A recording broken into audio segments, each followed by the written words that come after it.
Hi, everybody. Today is Monday, January 20th. This is the day of Donald Trump, Larry. Yes, it is. I didn't get an invite. Larry, let's see what he said yesterday about the conflicts that he's facing. Let me play it. I will end the war in Ukraine. I will stop the chaos in the Middle East, and I will prevent World War III from happening. And you have no idea how close we are. Yeah. Here is what he said yesterday. And another clip that I'm going to play for you is what Lindsey Graham was suggesting. I will be engaging in with President Trump is to take this moment in time to decimate the Iran nuclear program because they're so What exposed. does that mean? Help Israel What does that deliver a mean? knockout blow. What does that mean? means You're going to giving urge him to Israel the have Israel capabil- bomb Iran's facilities that are underground and would require U.S. military support to actually be effective? I'm going to urge the decimation of the Iranian nuclear program. I don't think diplomacy works. Larry, who are these people and how powerful are they in the coming administration of Donald Trump? Well, Graham's not powerful at all. You go back and look at all the promises he made to, get to the bottom of Russiagate. He's a gas bag. Let's call him the American version of Erdogan. He's like he's like Turkey's Erdogan.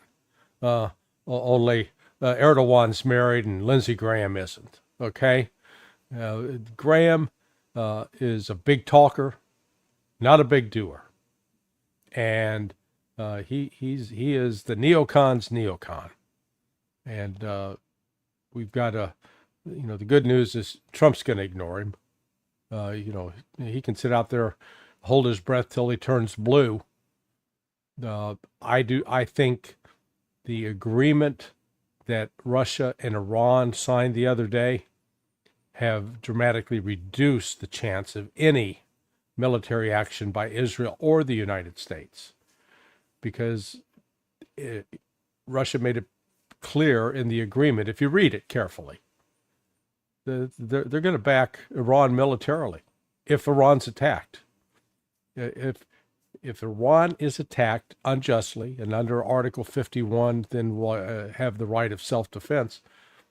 Russia's going to back Iran completely. That was never clear before. Now it's clear. And I think Putin did that for a reason on Friday, the 17th, to make sure that message was being sent. That wasn't, I think, just a happy coincidence.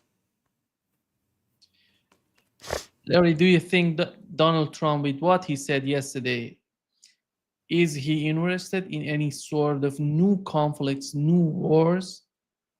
No. I think Trump is sincere, and that was his MO during his first administration. He really was bullied into going after like General Soleimani and killing him. He didn't. His inclination was not to use military force, and that's a good thing about Trump. His first inclination is not to get mad and threaten to blow something up. Could you imagine if Lindsey Graham was president? Oh my God, he'd be like a 3-year-old kid with a hammer, man. Everything would look like a nail, and he had to hit it. Not Trump.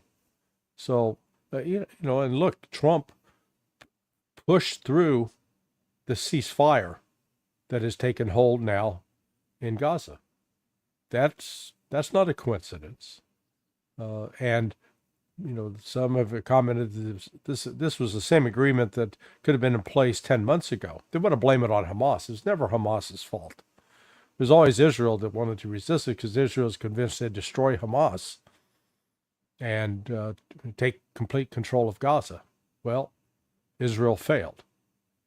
And you could see that failure on display when the first 3 hostages were released.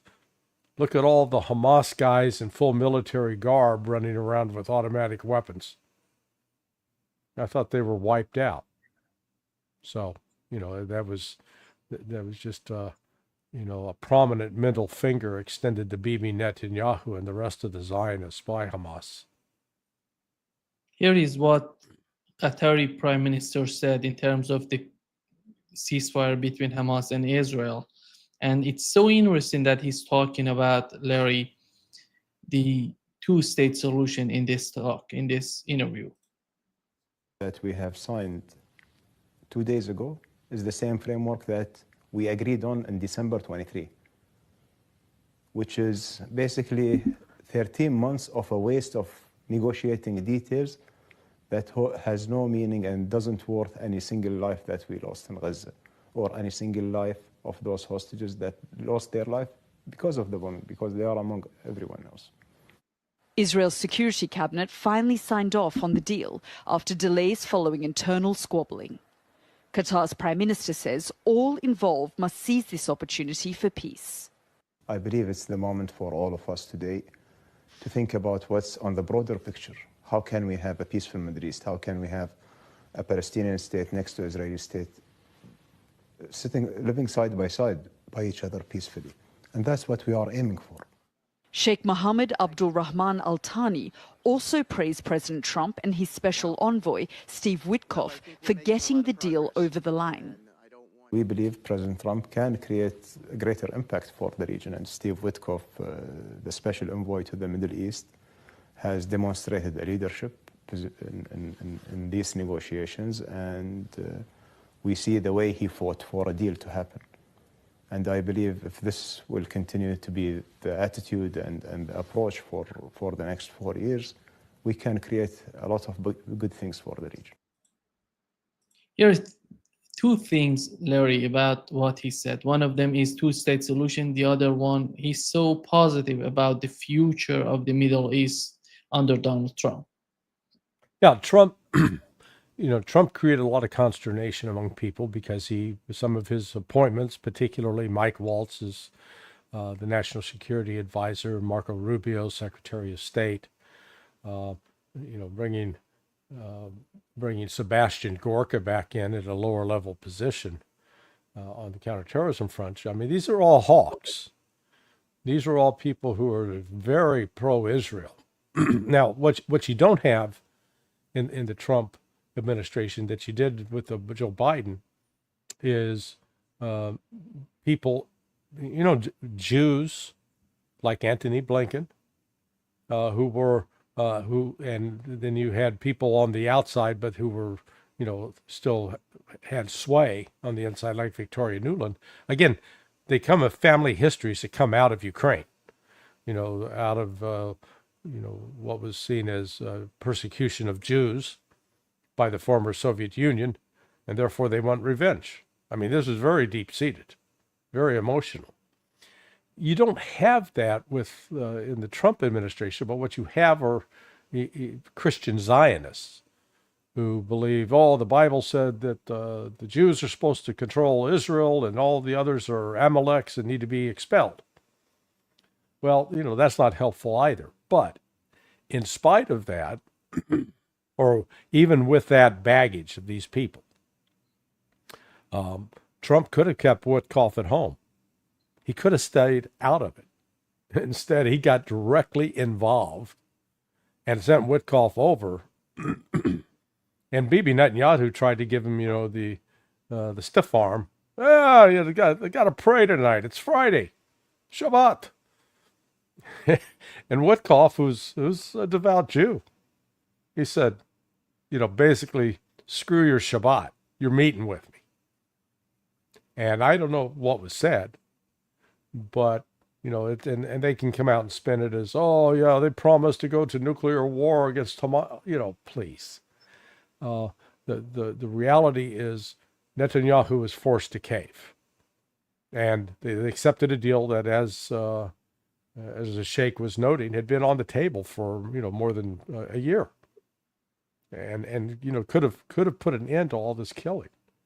That's what the events since October 7th are historic in the relations between the the Jews, and the Palestinians. Between 2000 and 2022, in that 22-year period, the Israelis killed about 11,000 plus Palestinians, and the Palestinians killed about 1,800 Israelis. I describe both acts on both sides as terrorism. When you're killing civilians for a political purpose, that's terrorism. Israel did it. The Palestinians did it. But the Israelis are killing Palestinians at a 10-to-1 ratio. Since October 7th, that ratio is now 50 Palestinians dead for every single Israeli that was killed, at least. Maybe higher. The Palestinians have suffered just a complete genocide. This is the only way to describe it. And so, Trump comes along and, basically puts an end to it. And people say, oh, you're a big Donald Trump supporter. I'm not, I'm an analyst on this, and I'm just looking at the cold, hard facts. Blinken, Sullivan, Biden could have had this deal a long time ago. They didn't make it happen until, Trump's on the verge of taking office. So we have to acknowledge that. So there is this agitation, as we saw with your clip from Lindsey Graham earlier, about attacking Iran and going to war with Iran. Hopefully, Trump has received correct, accurate briefings about Iran's actual military capability. Because I keep hearing people talking about, oh yeah, Iran's air defense system was decimated by Israel. No, it wasn't. Good God, that's Israeli spin. And it has an intact air defense system, but in addition to it, it now has Russian air defense system.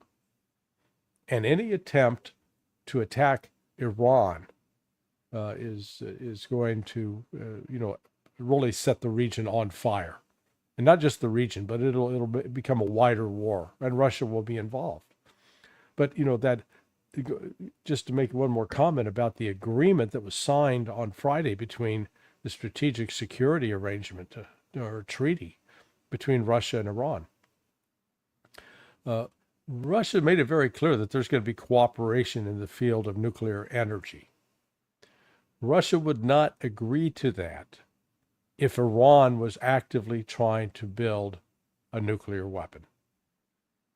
And this is, if nothing else, is sort of Russia's guarantee to the rest of the world. No, they're not enriching plutonium in order to create a bomb.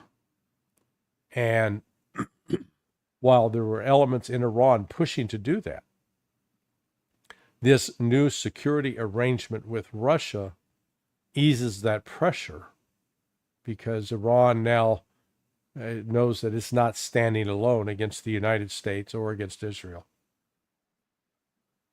Which is in fact in line with what the director of CIA said recently. Last week, he said that since 2003, Iran didn't seek any sort of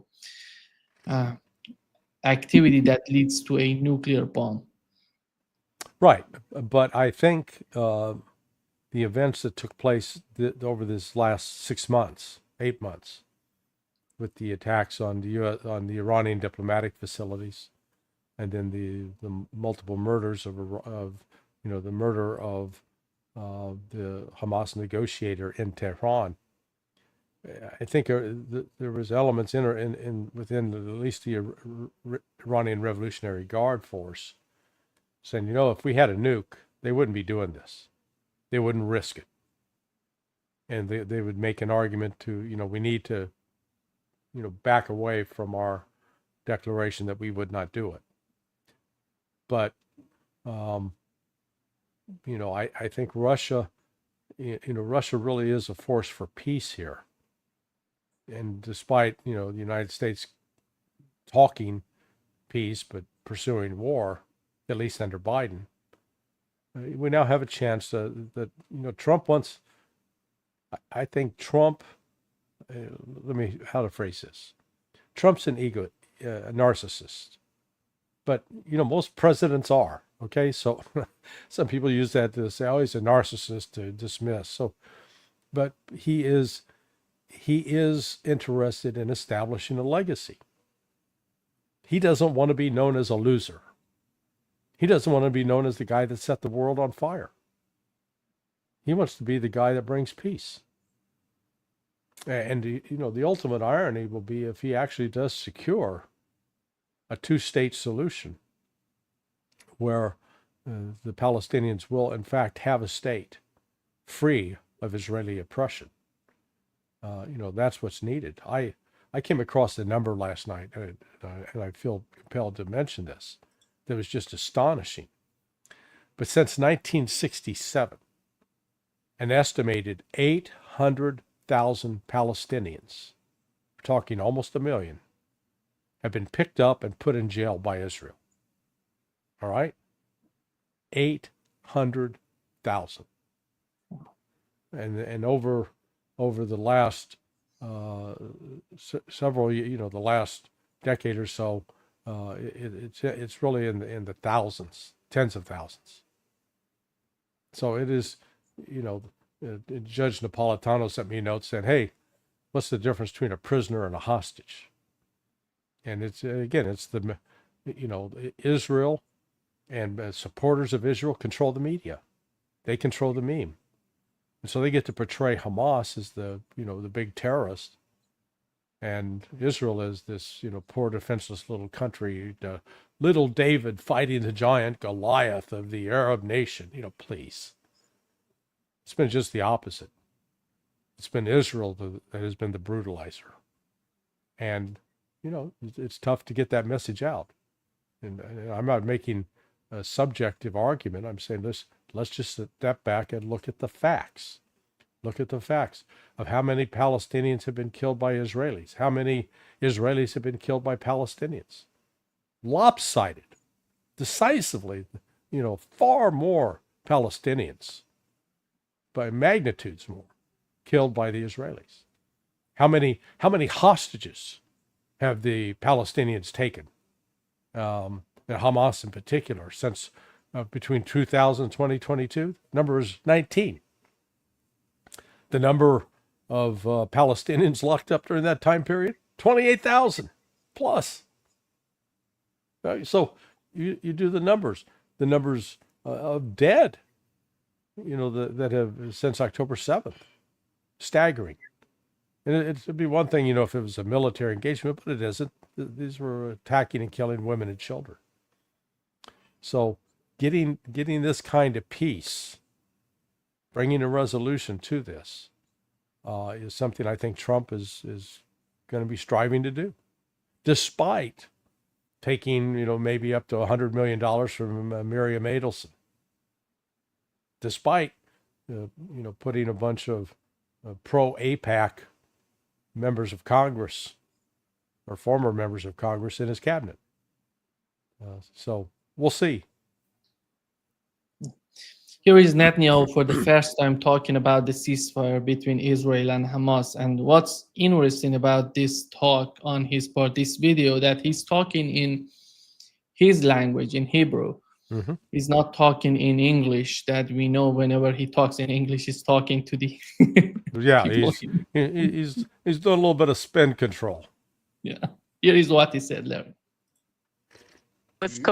Trump was completely committed to the release of the hostages. We spoke on Wednesday. He congratulated me on the agreement, and he emphasized, and rightly so, that the first stage is a temporary ceasefire. This is what he said, a temporary ceasefire. Towards the next stages of the agreement, we are holding on to some significant assets so that we can bring back all of the hostages, and in order to accomplish all the goals of the war. Both President Trump and President Biden have provided full backing to Israel's right to resume fighting, to resume combat, if Israel reaches the conclusion that the negotiations over the second stage are pointless. I truly appreciate that. I also appreciate the decision of President Trump to lift all all the remaining restrictions on the providing of essential munitions and weapons to the State of Israel. If we need to resume combat, we will do so in new ways, and we will do so with tremendous force. What is he trying to say mostly for Israelis?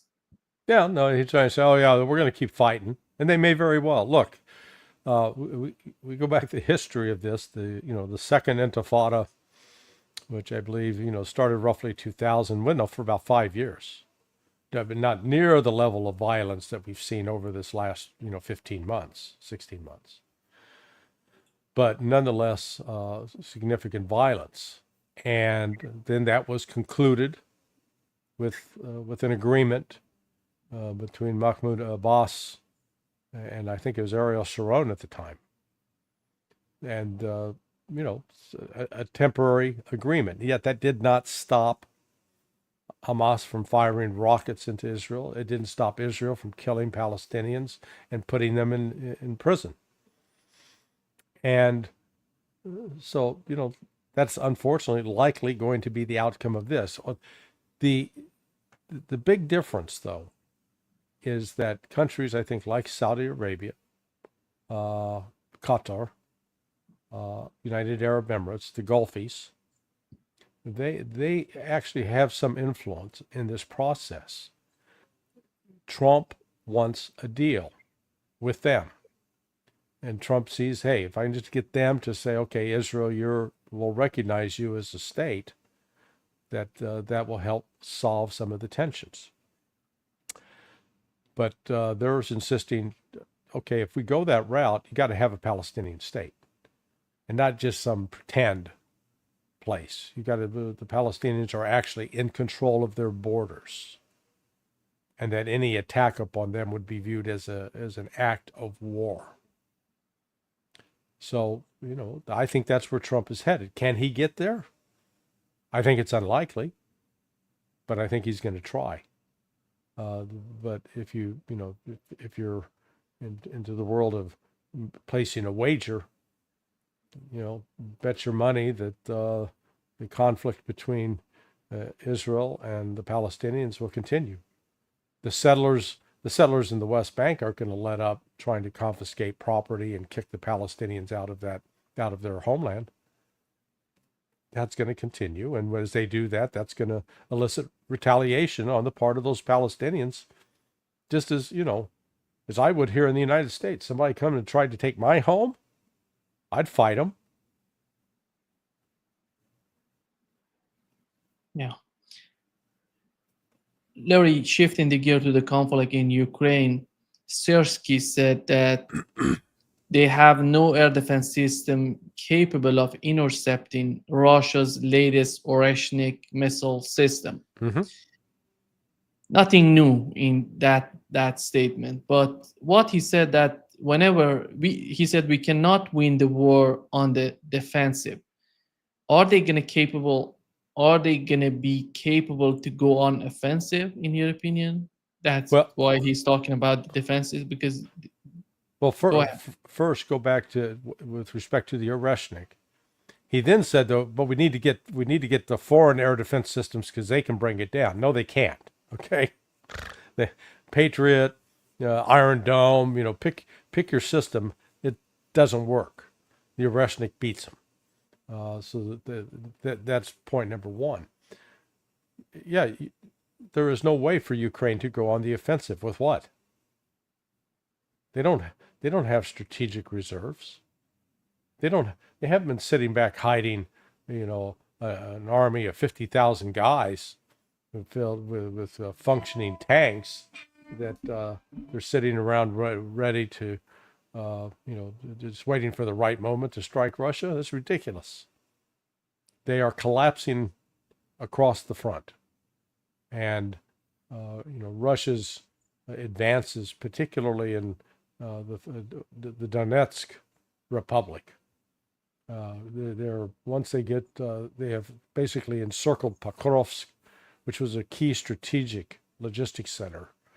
Not a big city, but it was sort of, let's call it the bastion of of Ukraine.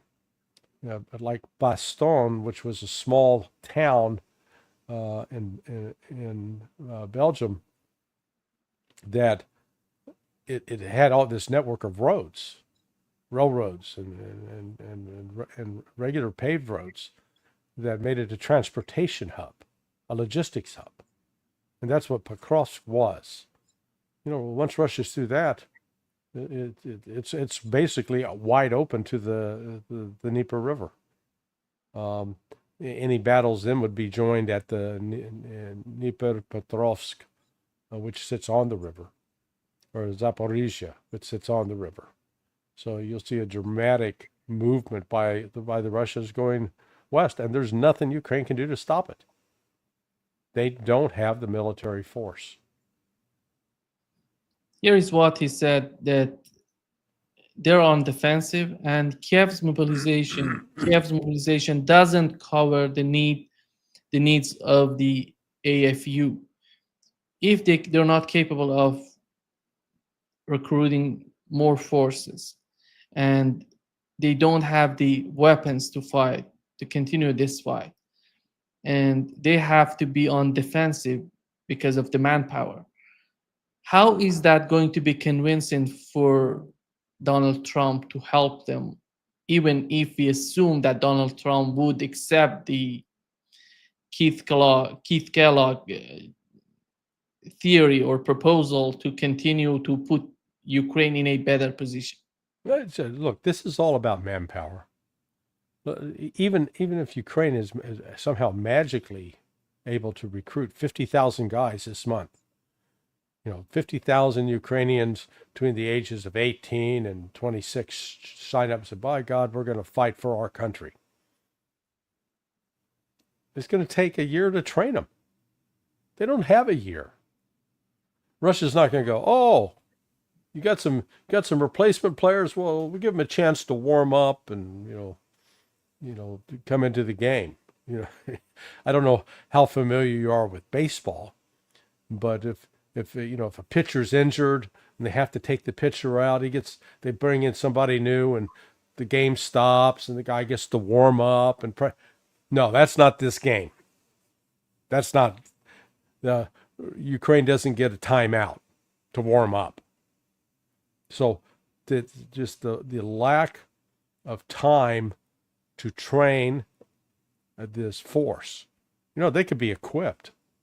But, again, when you talk about equipping them, you're not just talking about giving them a pretty uniform and a nice helmet and maybe some body armor. You're giving them mortars. Well, how do you fire a mortar? How do you calculate, to be able to shoot it accurately at a particular distance?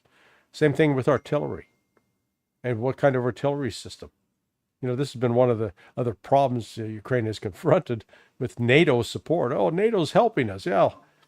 Everybody's giving you something that's a different size, different specifications, operates. They're not standard operating procedures. They're different. Tanks, armored personnel carrier, there's a whole host of things that once you start into the training that takes a while to get proficient at it. They don't have the time. That's, I don't get it why people don't understand this. That's the simplest thing. And, Syrskyi, at least they're on the defensive, no kidding. They're losing across the board. So.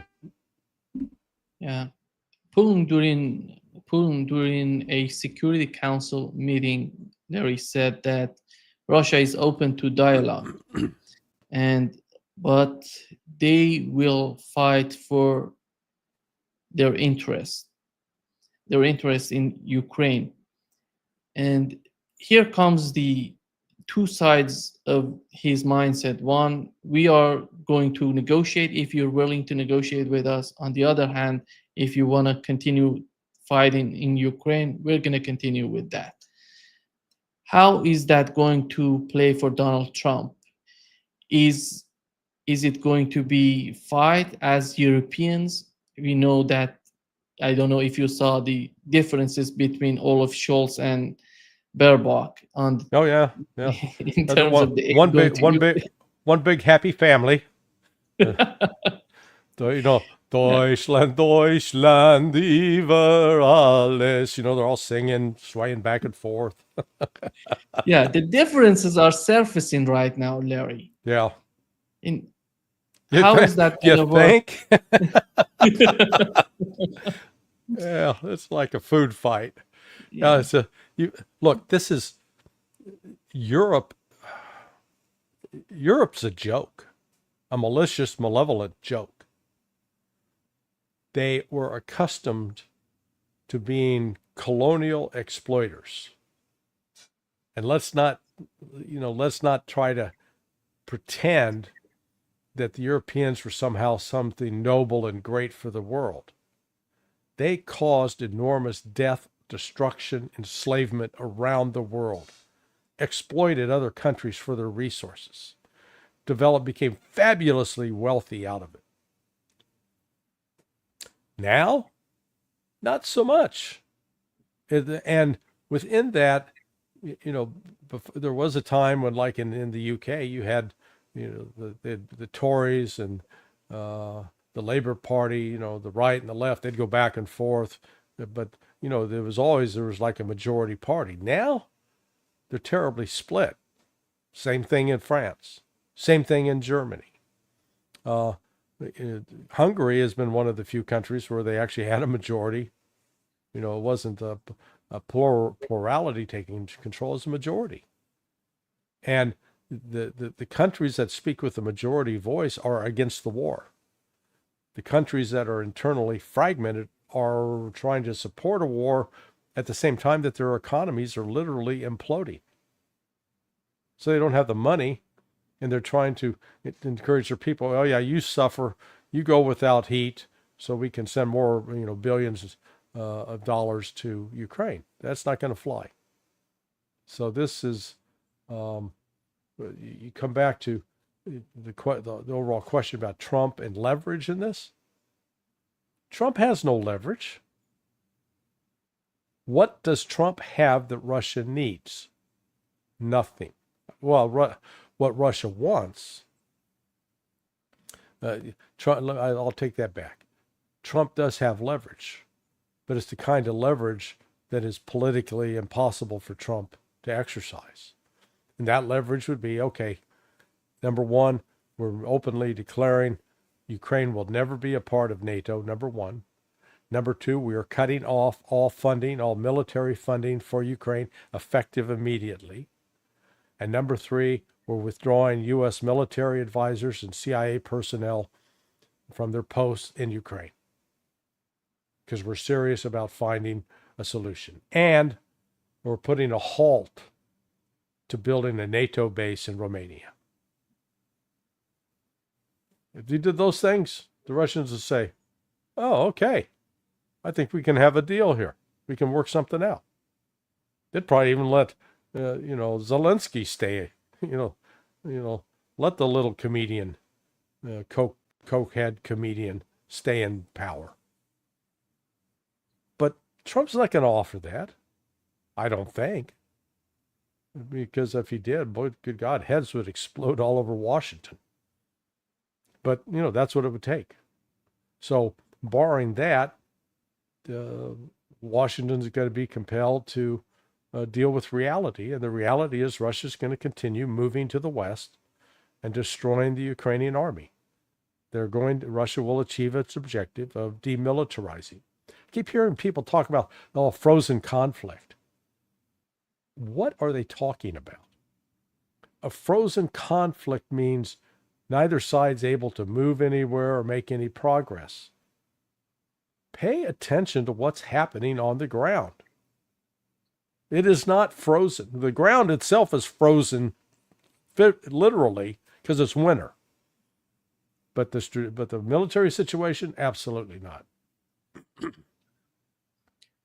Larry, Tucker Carlson is asking people on his X account, he's asking people that Donald Trump is not anymore interested in NATO. I don't know if he has ever been interested in NATO. But right now, when he brings this case of NATO up and asking people how do they feel about it, do you think that there are discussions within the administration about the future of NATO? I don't think it's at the top of their priority list, but it ought to be. At least it ought to be one of the priorities. NATO shouldn't exist. Its reason for being ended with the fall of the Berlin Wall and the collapse, the implosion of the Soviet Union. And again, NATO was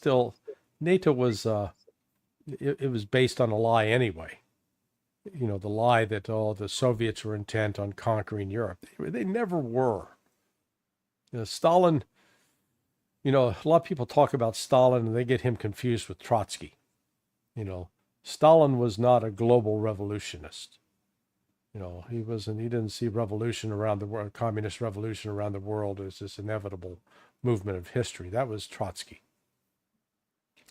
Stalin and then his successors, they had one interest: keep the West from invading us again. Because what they saw, you know, the America said, "Oh, that's not fair." The Soviets were spying. They were doing all these things. They were doing what any country would do that had just lost 27 million people. And what did they see the West do at the end of World War II, where we thought we were fighting Nazis? We're signing Nazis up right and left as secret agents for us. We're working with Nazis to incite insurrections in Ukraine. So, and then we was like, oh, why are those Soviets then and then the Russians acting this way? God, can't they see that we're nice people? You know, the United States has done everything wrong with respect to dealing with the Soviets. And here is German paper, Die Welt, and the paper is trying to scare its audience by saying that Moscow will pose a serious military threat to NATO by 2028. Mm-hmm. What is happening in the mind of these German newspapers? Because most of these sort of articles that I've seen so far is from German media. And they're so afraid of Russia attacking Europe. And what does Germany have for Russia to attack Germany? Well, you know, the history, number one. But number two, these guys can't even get their story straight. So which is it? That Russia has suffered massive casualties, that the Russians are so desperate for manpower that they're having to bring in the North Koreans, 10,000, 15,000, who knows, 50,000 North Koreans to fight, and that Russia is scavenging from washing machines and refrigerators, computer chips, because they can't make it on their own. Oh my God, and their economy's in tatters, they're collapsing. No. They are going to take over Europe. They are a mighty military power. You know, okay, guys, just step back and go, which is it, folks? Can we come up with one story and stick with it? Instead of, you know, lying, instead of stepping back and having an objective look at what Russia is. What Russia now is, I would argue, the strongest military power in the world. But strongest military power in terms of being able to defend itself. Russia is not and never has been an expeditionary military force, at least in the 20th and 21st century. It was not an army designed to go out and conquer other nations. And they go, well, what about Eastern Europe? Yeah, the Russians had been attacked by the Nazis, by the Germans. And Germany had taken over all that those countries. Russia went back in and retook them, and then made sure that it installed political forces that were going to not pose a threat to Russia.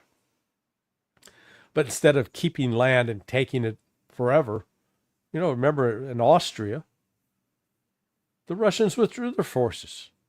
They got assurances from Austria, hey, you're not going to attack us? Okay, good. And they withdrew. That's part of the history story that's not told in the West. Because when you tell that story, it gives an entirely different perspective on the Russians. So, what's going on in Germany right now is they are so swamped by their own internal economic and political chaos. Frankly, I don't think they couldn't organize a 3-car funeral if you put 2 cars in line. They'd be arguing about, well, where do we put the 3rd car? And should it be an electric car, or should it be a gas-powered car? Or should it be, a BMW or a Volkswagen or an Audi? They get so wrapped up in some of these silly details that they don't even see the big picture. Larry, the Serbian president said that the West is trying to stage a color revolution in Serbia. Yeah. And we know who's the master of color revolution, which is George Soros. And Orban tweeted that the victory of Donald Trump is a huge defeat for the whole Soros network. How do you see the situation of Europe? Do you think that Soros and these people who are trying to make color revolution in Europe are getting weaker or getting stronger? No, they've lost. They've been losing of late. So they lost in Georgia. They tried desperately to twist that. And they're not giving up. They're going to continue to try to interfere there. They're definitely going after Vucic. They're trying in Romania. No, they're not letting up. The difference, though, now I think under Trump is he's not going to be signing off on, and he's going to rescind some of these covert action programs that are out there to destabilize these countries. You're going to get the United States out of the business of destabilization. Candidly, that's one of the problems with the CIA. That's what it has become. And it's not just doing it there. I mean, it's doing it in Armenia. The efforts in Armenia as well with Pashinyan to bring him solidly into a Western camp in order to provoke a conflict with Russia. This is all of these efforts to destabilize these countries have the broader goal. They are to destroy Russia. Russia's not incidental. They're central to this. To destroy, weaken Russia, or if nothing else, somehow split Russia off from China. This is all about the United States trying to stay in control. Now, we don't care who we have to kill, deceive, or defraud in order to accomplish that. Okay. Thank you so much, Larry, for being with us today. Great pleasure as always. All right, my friend. We'll talk to you later this week. Yeah. See you on Friday. Okay. Bye-bye.